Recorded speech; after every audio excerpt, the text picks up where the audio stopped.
so many technical difficulties. Okay, so we have a sign-up sheet here. If anybody wants to sign up, we could do music, poetry, improv, comedy, just tell a story, anything, any talent you have. Let's do it. Okay, so I guess I'll get started. Firstly, I'm Alexis Powell, and I am third generation Mexican American, which basically means I don't speak a word of Spanish. And I have to say it like that, like Spanish, because usually other Mexicans don't believe me that I don't speak Spanish. They'll be like, I know you speak Spanish, you're just being a bitch. I'm like, sir, this is a meth lab. Now get out of my face, Heisenberg. I already told you I cannot translate the Mexican cartel for you. We don't all know each other. But yeah, I don't speak Spanish, but obviously I know the important words like tacos and fritos and tamales.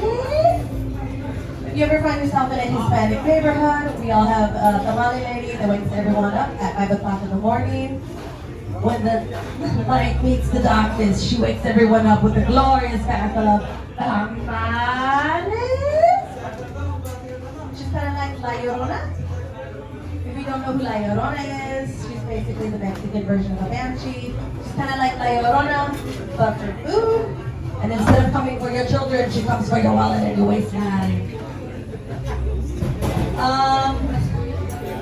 But yeah, being Mexican and not being able to speak Spanish made my life very difficult because I know I don't sound like it, but I grew up in the hood.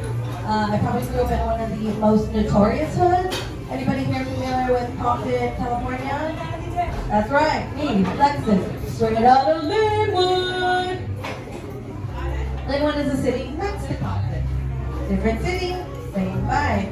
In Linwood, you were either brown or black. There were no white people, which, come to think of it, kind of sounds like paradise. Gentrification, assimilation, oh my! But the kids in my school, they could not fathom that I was Mexican and could not speak Spanish. So much so that I earned the nickname White Girl, which is not even that creative. If anything, I prefer the term Cocoa Nuts. Brown on the outside, white on the inside. At least then I'm like a tropical yummy snack. That's how you know you're white on the inside.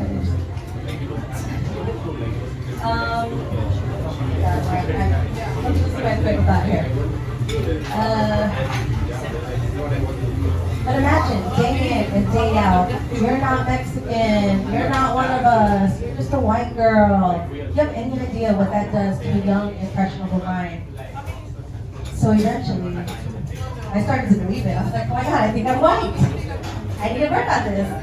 So I stopped seasoning all my food, and I added mayonnaise and raisins to everything. And then I'm like, okay, I need to work on my white girl voice. So I started watching that Sir Mix-a-Lot music video, but just the beginning where the girl's like, oh my god, Becky, look at her butt. True, 100% true. Sir Mix-a-Lot coming in touch with bringing a white girl. You gotta pray through those Sir Mix-a-Lot to God. And then one day my world was flipped upside down when a white family moved to Linwood, and then a white guy showed up to my school. And then everybody started calling him White Girl. But I was determined to keep my white girl title and decided to bleach my hair, which was a bad idea because it all fell out. And then I got a new nickname, which was Mini-Me, from the Austin Powers movie. But you know, like a true chingona, I didn't skip a beat. Anytime anyone was like, hey, yo, Mini-Me, I just turn around and go, ee, ee, ee. Good time, good time. Another fun fact about me is I grew up with 4 brothers, no sisters, which was fucking terrible. Why are the lights going out? Is the purge happening right now? Am I gonna die? Am I the first to go? It's so bad. You're the first to go. Okay. Anyway, okay. Oh, okay, no, the purge is not happening. Oh, praise the Lord.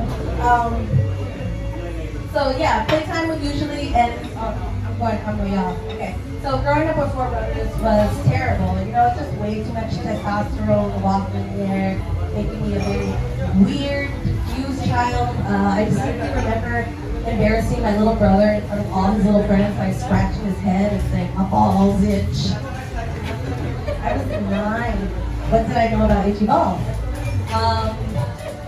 Yeah, but to this day, he's never forgiven me for that. He was so embarrassed. Everyone was like, "Ah, Frank's sister has a beard."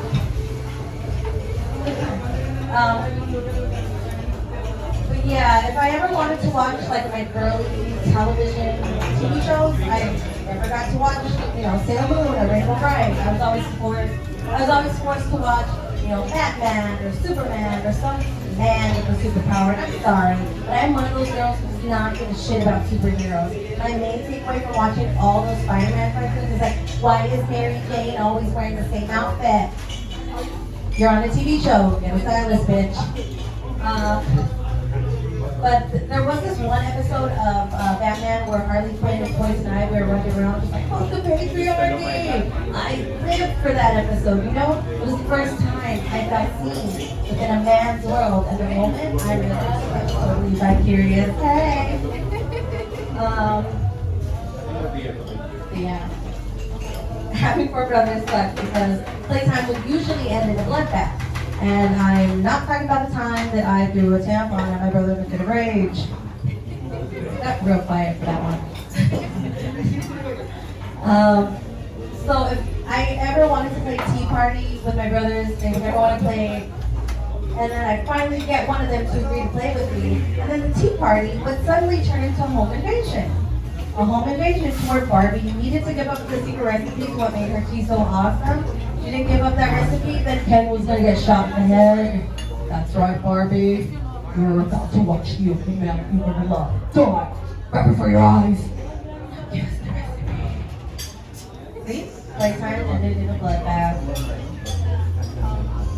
Alright, I think I'm gonna end right there. So, we have Sam next up on stage. Let's give it up for Sam. You're gonna tell a story? I'll figure it out. Okay. Alright.